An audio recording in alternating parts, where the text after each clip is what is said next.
Hi friends, welcome back to our channel. అందరూ ఎలా ఉన్నారు? బాగున్నారా? మేమైతే చాలా బాగున్నాం. ఈరోజు సండే కదా, ఫ్రెండ్షిప్ డే. రెడీ అవుతున్నాం, బయటకైతే వెళ్తాం అనమాట.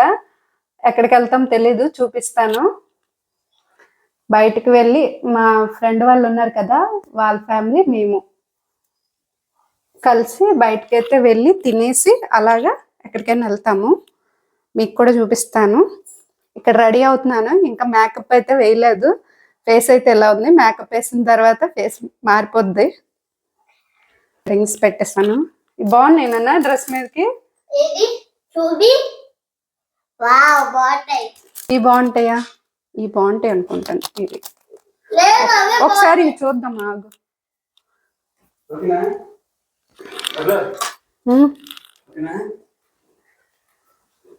Super good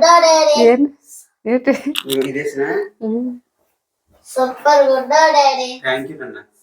your daddy always smart. Ear rings బాగున్నాయి, ఇవి బాగున్నాయి. ఇది బాగుంది, ఇది బాగుందా ఈ డ్రెస్ మీదకి? ఇది బాగుంది. నీకు ఇది నచ్చిందా? ఈ డ్రెస్ మీదకి ఏది మ్యాచ్ అయింది? ఇది మ్యాచ్ అయిందా? చూడండి, రెడీ అయినప్పుడు కూడాను వీళ్ళిద్దరికి రోజు అడుగుతాను ఏ బాగున్నాయి. ఎప్పుడైనా బయటికి వెళ్ళేటప్పుడు అడుగుతాను అనమాట. రెడీ అయితే ఏ బాగున్నాయి ఏంటని. ఈ రెండు పెట్టుకున్నాను ఇయర్ రింగ్స్. ఇదైతే బాగా మ్యాచ్ అవుతుంది ఈ డ్రెస్ మీదకి. ఇదైతే తీసేస్తా. రెడీ అయిపోయాను, చూసారు కదా ముందు ఎలా ఉందో ఫేస్, ఇప్పుడు రెడీ అయిన తర్వాత ఫేస్ ఎలా ఉందో. ఇదంతా బాగుంది, కానీ ఇక్కడ నాకు వైట్ హెయిర్ అనేది కనిపిస్తుంది లైట్ గా. ఒక 2 ఇదిగో చూసారు కదా, 2 అలా ఉన్నాయి వైట్ హెయిర్. నేనైతే పీకను అవి, ఎందుకంటే ఎక్కువ అయిపోతాయని అసలు తీనన్నమాట. ఇలాగే ఉంచేస్తాను. మా ఆయన కూడా చూసి తీస్తాను అంటారు, కానీ తీనవను, అలాగే ఉంచేస్తాను. ఇప్పుడు ఇది కవర్ చేసుకోవాలి. ఈ మస్కారా ఉంది కదా, మస్కారాతోని బ్లాక్ ఉంటది కాబట్టి ఇలాగా పెట్టి కవర్ చేస్తాను. బ్లాక్ గా కనిపిస్తుంది, ఆ వైట్ హెయిర్ కనిపించదు. 2 ఉన్నాయి, కనిపిస్తుంది. ఇదిగోనండి, కొంచెం చిన్నది తీసుకొని ఇలా 2 ఫింగర్స్ కూడా అప్లై చేసుకొని ఈ వైట్ హెయిర్ ఎక్కడ ఉందో దానికి ఇలా చేస్తే మనకి బ్లాక్ అయిపోద్ది. అంటే బయటకు వెళ్ళేటప్పుడు అంత మంచిగా కనిపించదు కదా, ఇదంతా బ్లాక్ గా ఉండే ఆ 2 హెయిర్ వైట్ కనిపిస్తుంది. ఇది మొత్తం కవర్ చేసేస్తున్నాను. చూడండి, ఇప్పుడు వైట్ హెయిర్ అయితే కనిపించట్లేదు కదా, కవర్ చేస్తాను మొత్తం అంతా. మొత్తం బ్లాక్ గా ఉండి ఆ చిన్నది మనం ఎంత రెడీ అయ్యి వైట్ హెయిర్ కనిపిస్తుంది అలా అనిపిస్తుంది. అందుకని ఇంకా బ్లాక్ దీంతో కవర్ చేస్తాను. కాటికతో కూడా పెట్టేసుకోవచ్చు. ఇంకా మస్కారా కూడా బ్లాకే కదా, దాంతో అయితే కవర్ చేస్తాను. ఇలా రెడీ అయిపోయాం. ఇంకా మా పాప కూడా రెడీ అవుతుంది అక్కడ, తనకైతే రెడీ చేయాలి. ఇంకా రెడీ అయిపోయి బయలుదేరిపాము. ఇంటి దగ్గర అయితే 1 కల్లా స్టార్ట్ అయ్యాము. వాళ్ళు కూడా వచ్చేస్తున్నారంట, ఒక 5 మినిట్స్ లో వస్తామని చెప్తే ఇంకా బయటకు వచ్చి తాళాలు వేసుకొని వెళ్తున్నాము. వాళ్ళ కారులోనే వెళ్ళిపోతున్నాము. సరదాగా ఉంటది కదా అలా మాట్లాడుకొని వెళ్తూ ఉంటే. అసలు అనుకోలేదండి సండే వెళ్తాము అని చెప్పి అనుకోలేదు. ముందు కూడా ఏం ప్లానింగ్ చేసుకోలేదు. మా ఆయన అయితే అదే అంటున్నారనమాట, మీరు ఏది ప్లాన్ చేసినా ఎక్కడికి వెళ్ళాలన్నా మాకు ముందు రోజు చెప్పండి, సాటర్డే రోజు, మీరు అప్పటికప్పుడు చెప్తారేంటి అని చెప్పి అని అన్నారు. అంటే మా ఫ్రెండ్ కాల్ చేసింది మార్నింగ్. నేను మార్నింగ్ కొంచెం లేట్గానే లేచాను అనమాట, సండే కదా అని. మా ఆయన కూడా బయట నుంచి టిఫిన్ తీసుకొచ్చారు, తినేసి ఇంకా వంట స్టార్ట్ చేద్దామని అలాగా స్టార్ట్ చేస్తున్నాను. తను కాల్ చేసింది. ఫ్రెండ్షిప్ డే కదా, హ్యాపీ ఫ్రెండ్షిప్ డే అని ఇద్దరం చెప్పుకున్నాం. కొంతసేపు మాట్లాడుకొని ఇంకా నేను చెప్పాను అనమాట, సండే కదా ఈ రోజు ఎక్కడికైనా బయటకు వెళ్దాము, ఈవినింగ్ 4 కల్లా స్టార్ట్ అవుదాము అని చెప్పేసి నేను చెప్పాను. తనేమో వచ్చి నాకు అవ్వదు, ఈవినింగ్ వెళ్తే మళ్ళీ నైట్ 10 అలా అయిపోద్ది. మేము శ్రావణ సోమవారాలు చేసుకుంటాం కదా, నెక్స్ట్ డే సోమవారము ఇంక ఇంట్లో పనులు ఉంటాయి ఈవినింగ్ టైంలో చేసుకోవాల్సినవి, నాకు ఈవినింగ్ అయితే అవ్వదు అని చెప్పి తను అన్నదనమాట. ఇప్పుడు మధ్యాహ్నమే లంచ్ బయట చేసి ఎక్కడికైనా వెళ్దాం తిరగడానికి, ఈవినింగ్ కల్లా ఇంటికి వచ్చేద్దాం అని చెప్పేసి తను అన్నది. ఇంకా నేను కూడా లంచ్ అనేది స్టార్ట్ చేయలే కదా, ఇంకా మా ఆయనకి నేను చెప్పాను. అంటే మేమిద్దరం మాట్లాడుతున్నప్పుడే మా ఆయనతో డిస్కషన్ చేస్తాము, ఇలా అనుకుంటున్నాము వెళ్దామని చెప్పేసి అంటుందంటే, ఇంకా మా ఆయన సర్లే వెళ్దాము అని చెప్పి ఇంకా మేము మాట్లాడుతున్నాము. అలాగా వాళ్ళ ఆయనకి ఫోన్ చేసి మా ఆయన చెప్పేశారనమాట, ఇలా వెళ్దామా బయటికి ఎక్కడికైనా అంటే, ఉంది ఇక్కడ బెల్గాంలో ఫోర్ట్ ఒకటి ఉంది, అది చూడడానికి వెళ్దామని చెప్పి ఇంకా రెడీ అయిపోయామన్నమాట. ఇదంతా ఏంటంటే 10:30కి మొత్తం మేము సడన్‌గా ప్లాన్ చేసుకుంది ఇదంతాను. అందుకని మా ఆయన అన్నారు, "మీరెప్పుడు ఏది ప్లాన్ చేసినా మాకు ముందే చెప్పండి. అప్పటికప్పుడు ఏది ప్లాన్ చేయొద్దని" చెప్పేసి అన్నారు. ఇంకా లంచ్ చేసి బెల్గాం ఫోర్ట్ చూడడానికి వెళ్దామని చెప్పి ఇక్కడ ఆపామనమాట హోటల్ దగ్గర. ఇక్కడైతే ప్యూర్ వెజ్ అండి అన్నీను. Hi YouTubers. హాయ్ నమస్తే యూట్యూబర్స్. Hello guys. పరి బోల్. Hi YouTubers. Hello guys. నమస్తే గారు. బాగున్నారా అందరూ? परी नमस्ते करो नमस्ते परी पढ़ाई कर रही है ऑर्डर अभी ऑर्डर करती है परी नमस्ते नमस्ते करो ఎలా ఉంది నాన్న బాగుందా పరి क्या बेबी कॉर्न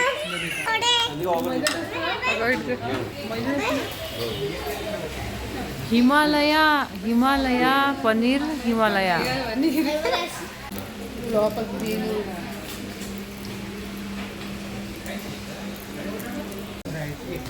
बिरयानी है, पुलाव है, कुस्का राइस है, जीरा राइस है। उसका रेट कैसा होता है? 150 रुपीस सर। ఏంటిది దాలా అది ये दाल है। చూసారు కదండి ఫస్ట్ అయితే సూప్ చెప్పాము తర్వాత స్టార్టర్స్ బేబీ కార్న్ ఇంకా హిమాలయ పన్నీర్ అంట అదొకటి తీసుకున్నాం తందూరి రోటి దాల్ కొంచెం రైస్ అయితే తీసుకున్నాము అంతేనండి ఇంకా తినేసిన తర్వాత తినేది కూడా మంచిగా అరగాలి కదా అని చెప్పి సోంపు అయితే ఇక్కడ తింటున్నాం అనమాట అందరం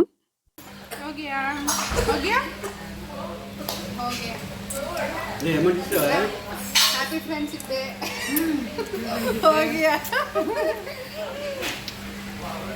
అమౌంట్ ఇచ్చి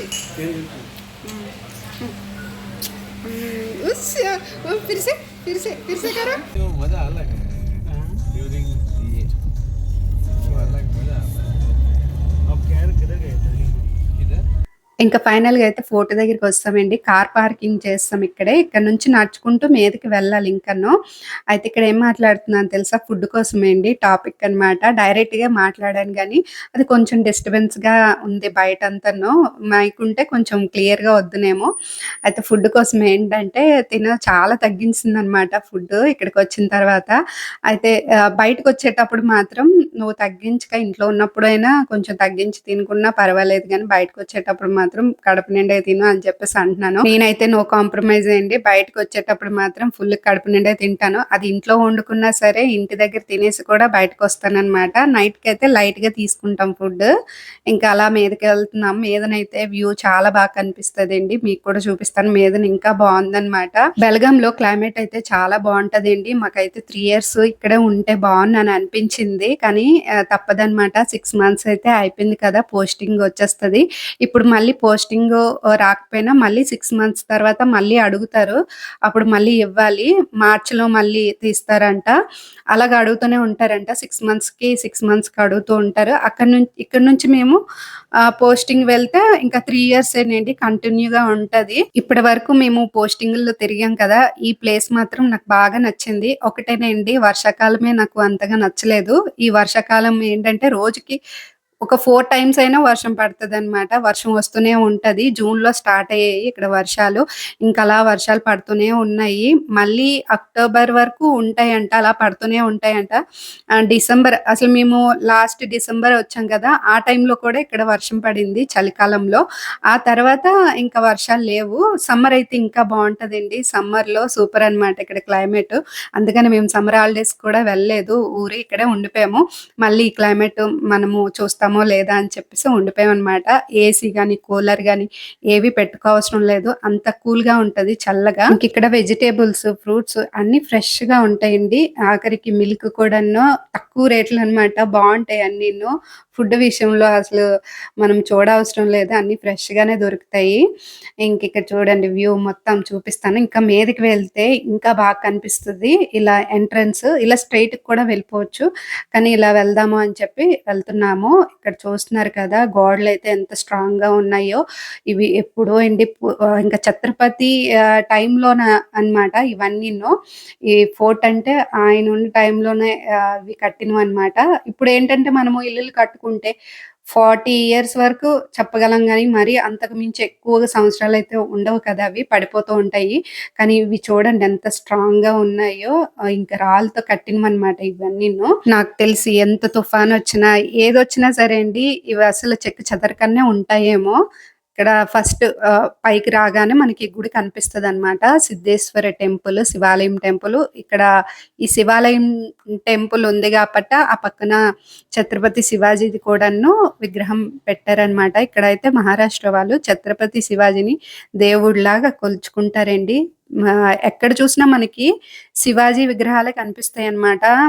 గుర్రం మీద ఉన్నట్టు ఎక్కువగా అవే కనిపిస్తాయి. బెల్గాం గాని, మహారాష్ట్ర గాని ఎక్కువ అవే ఉంటాయి.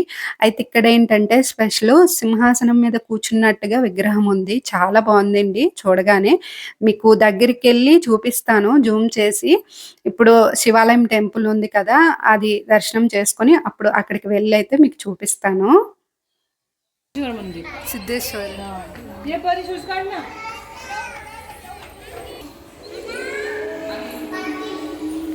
दा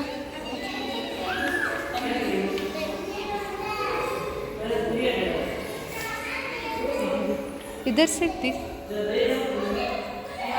मैं इधर से जाना है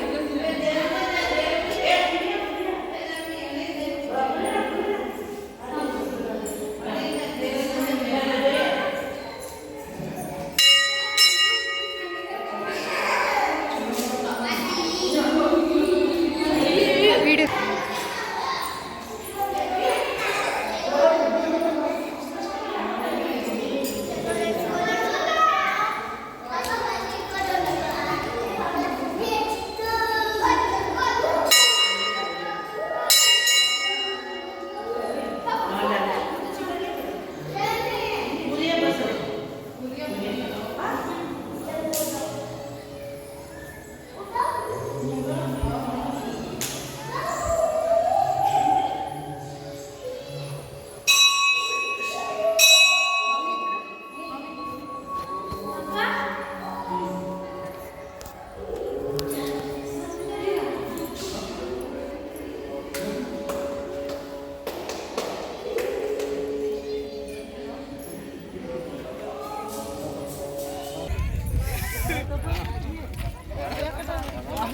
परी पाशिंग परी समूह इकडे सांगतो बढ़िया ना कितना सुंदर ये पूरी किधर है छोरा माझ्याकडे कॅमेरा करायचा आणि पूर्व आणि तो शिवाजी बट ताई कुठे आहे ग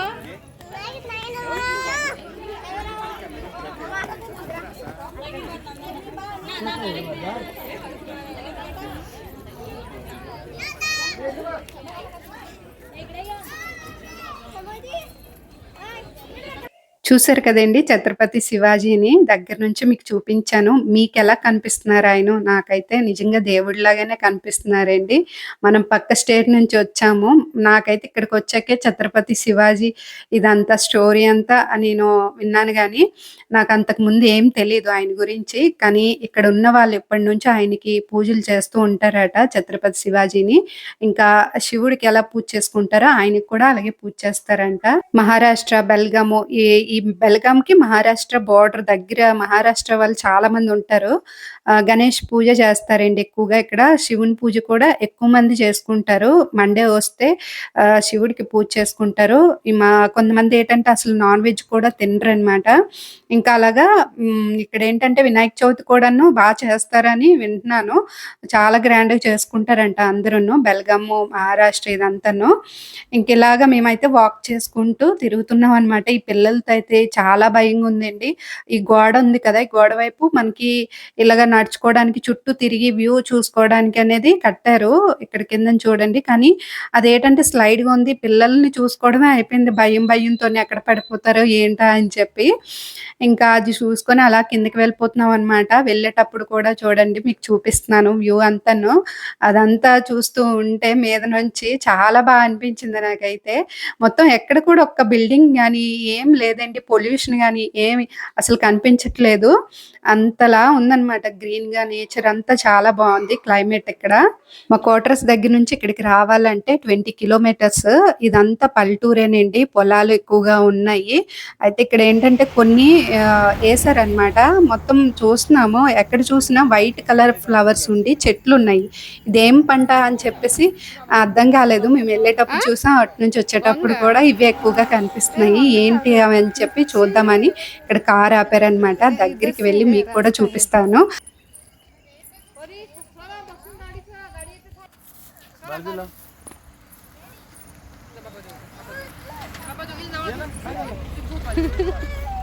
ఇప్పుడు అందరం అక్కడికి వెళ్తున్నాం అవి చూడడానికి.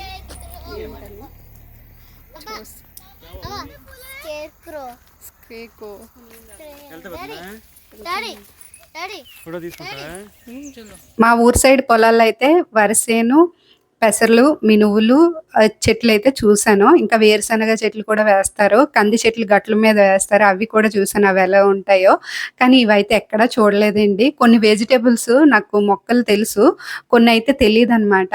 అయితే ఇవి కూడా ఒక వెజిటేబులేనండి. అదైతే మాకు అప్పటి వరకు తెలియదు అనమాట. అదే వెజిటేబుల్లో తెలీదు. ఆ ఫ్లవర్ ఉంది కదా అది ఫోటో తీసి గూగుల్లో చూద్దాము ఏంటి చెట్టు అని చెప్పి అని అనుకుంటున్నాము. ఇంకా వెనకతల బ్యాక్ సైడ్ ఒక ఇల్లు ఉందన్నమాట. ఆ ఇంట్లో ఒక ఆయనకి అడిగాము ఇవేంటి పంట అని చెప్పేసి అని అడిగితే బంగాళదుంప అని చెప్పేసి అని అన్నారనమాట. బంగాళదుంప పంట ఏంటి ఇదంతాను.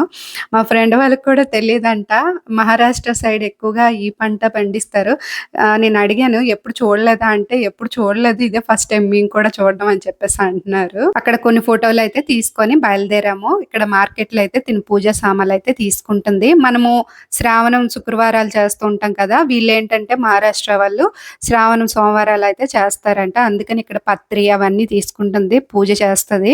ఇక్కడ చూడండి పువ్వులు ఇవైతే చూడడానికి ఎంత మంచిగా కనిపిస్తున్నాయి కదా, కానీ వాళ్ళు మోర తీసినప్పుడు కట్ చేసేటప్పుడు చాలా పల్చగా ఉంటాయి అన్నమాట. మోర 20 రూపీస్ అంట. ఇంకా అలాగా మేము వెళ్తున్నాము. ముందున అయితే పార్కింగ్ చేశారు కారు. ఇవి చూడండి ఇవేంటో గానీ అమ్ముతున్నారు. అవేంటో నాకు కూడా తెలియదు. ఇంకా మష్రూమ్ చూపిస్తాను నేను. ఫ్రెష్గా ఉన్నది నాటుదన్నమాట. ఆర్గానిక్గా పండింది మనకి వస్తుంది కదా నేచురల్గా. అది ఎంత అనుకుంటున్నారు తెలుసా? అది ఒక పోగు అంటే అక్కడ ఎన్ని పోగులు ఉన్నాయి, ఒక 5 ఉన్నాయి కదా, ఒక పోగు 100 రూపీస్ అండి. తక్కువేం కాదు, చాలా ఎక్కువ రేటు. ఇంకా అడగగానే నేను అలాగ ఇంకేం మాట్లాడకని వచ్చాను. అంటే తక్కువ ఉంటే తీసుకుందాం అనుకున్నాను కానీ ఇంకా ఆవిడ 100 రూపీస్ అని చెప్పగానే షాక్ అయిపోయాను. ఇంకా అలాగ వచ్చేసాను అనమాట. అది వండుకున్న ఒక పోగు తీసుకున్నా ఎంత అవ్వదు కదా. మష్రూమ్ కర్రీ చేస్తే మనకి చాలా కొద్దిగా వస్తుంది. ఇంకేం తీసుకుంటాం, అందుకని ఇంకా తిన్నగా ఇంటికి వచ్చేసాము. మా క్వార్టర్స్ దగ్గరికి వెజిటేబుల్స్ ఆయన వస్తారు కదా, ఆయనకి కూడా ఒకసారి అడిగాను ఇప్పుడు వర్షాకాలం కదా మష్రూమ్ దొరకదా, నాటుది మార్కెట్ లో ఉండదా అని చెప్పేసి అంటే ఆయన అన్నారు అప్పటికి చాలా ఎక్కువ రేట్ ఉంటది, అది అసలు కొనలేము అని చెప్పేసి అన్నారు. నేనైతే డైరెక్ట్ గా అడిగితేనే నాకు తెలిసింది బాబో ఇంత రేటా అని చెప్పి. ఇంటికి వచ్చేసరికి అయితే 6:30 అయిపోయిందండి. కొంచెంసేపు రెస్ట్ తీసుకొని నైట్ డిన్నర్ లోకి అయితే ఇంకేం తినాలనిపించట్లేదు. లంచ్ చేసాం కదా బయటన, ఆకలి అనిపించట్లేదు అనమాట. ఏం తింటాము అని చెప్పి ఇంకా నైట్ ఏదో ఒకటి కొంచెమైనా తీసుకోవాలని ముస్లిలోనే కొంచెం వేడి పాలు వేసి కొంచెం హనీ వేసి అయితే మా పాపకి మా ఆయనకి అయితే ఇస్తున్నాను. దీంతో పాటు ఒక ఫ్రూట్ తీసుకున్నాము అంతేనండి. నైట్ డిన్నర్కి అయితే ఇలా తినేసి పడుకుండిపోయాం అనమాట. ఇంకా చూసారు కదండి సండే రోజు వ్లాగ్. అందులోకి ఫ్రెండ్షిప్ డే కదా, ఫుల్ ఎంజాయ్ చేసాము. ఇంకా నెక్స్ట్ వీడియోలో మళ్ళీ కలుసుకుందాము. Thanks for watching. Bye friends.